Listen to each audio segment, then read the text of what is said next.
Did she drink the poisoned fizzy rose or not? The Traitors Series 2, Episode 7 spoilers follow. The Traitors finally followed up on its latest shocking cliffhanger tonight, January 17th, revealing Diane's fate after an agonizing 5-day wait and lots of concern on social media. We saw very early on in the episode that Diane did indeed drink from the poison chalice that Miles had given her, meaning that she was the latest faithful to be murdered. But then Claudia Winkleman informed viewers that the poison would take its time to work and wouldn't kill them until at least after breakfast. Indeed, Diane and her secret son Ross turned up first to breakfast, which Traitors Miles, Harry, and Paul were completely astounded by and had to do their best to hide. Claudia then came in and revealed the poison twist, stating that the player would die after the day's task, which they needed to dress appropriately for, and immediately left them to discuss.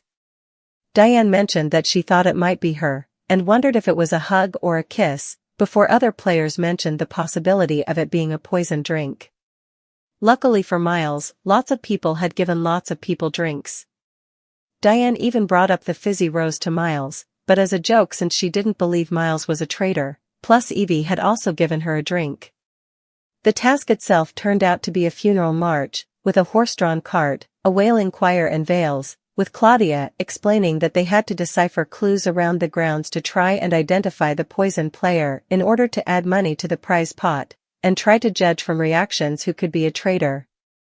As if the task wasn't dramatic enough, the final part of it had Paul, Evie, and Diane lying down in open coffins.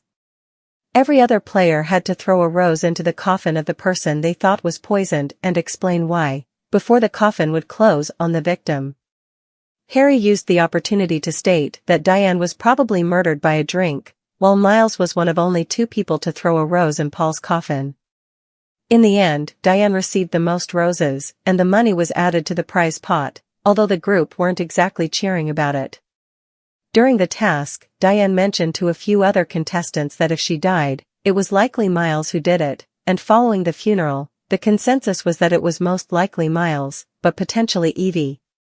Fearing his fellow traitors were trying to oust him to save themselves, Miles tried to claim that Paul was pushing a narrative and that he shouldn't be trusted.